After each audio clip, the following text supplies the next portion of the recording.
Okay, let me unpack this wild WNBA incident that went from a physical foul to a racial flashpoint to a league-wide debate in like 5 minutes.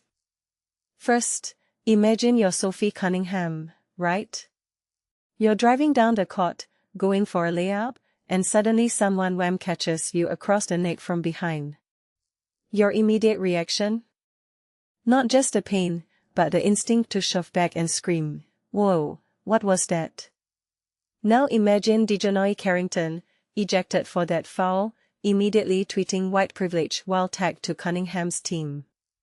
Like, what? That's the moment where sports drama collides with societal tension in a way that feels almost scripted.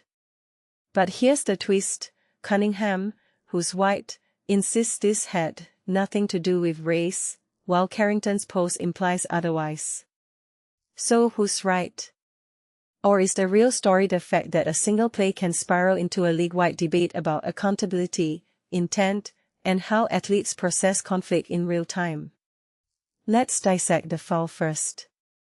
On paper, it's a textbook flagrant 2, wind-up, impact, follow-through.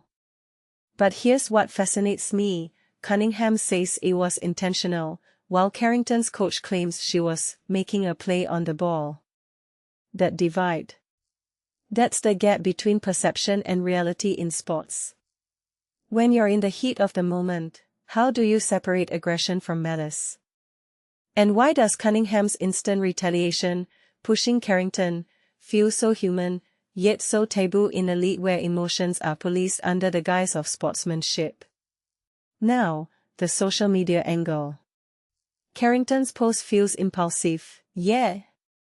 But here's the thing: calling out white privilege isn't just a random hashtag. It's a reflection of how athletes, especially black athletes, navigate systemic dynamics in hypervisible spaces. Cunningham's rebuttal.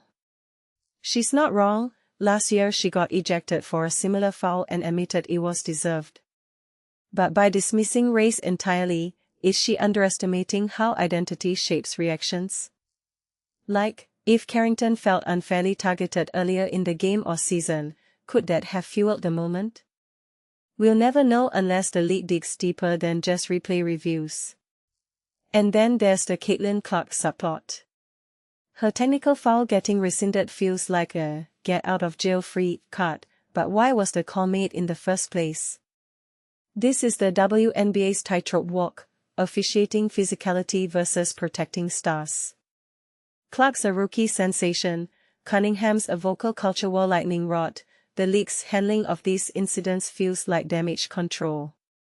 Especially when you consider Cunningham's recent stance on transgender athletes, which already painted her as a polarizing figure. Is this game just a standalone brawl, or part of a larger pattern of the WNBA grappling with its role as both a sports entity and a social platform? Here's my hot take: this isn't about a single foul. It's about the pressure on female athletes to be perfect competitors, perfect ambassadors, perfect activists. Carrington bans on social media, Cunningham doubles down on no race here, coaches talk about just winning games, but nobody's addressing the elephant in the arena. Why do we expect athletes to compartmentalize their humanity when the rest of us can't? Personally, I think this is the WNBA's growing pain.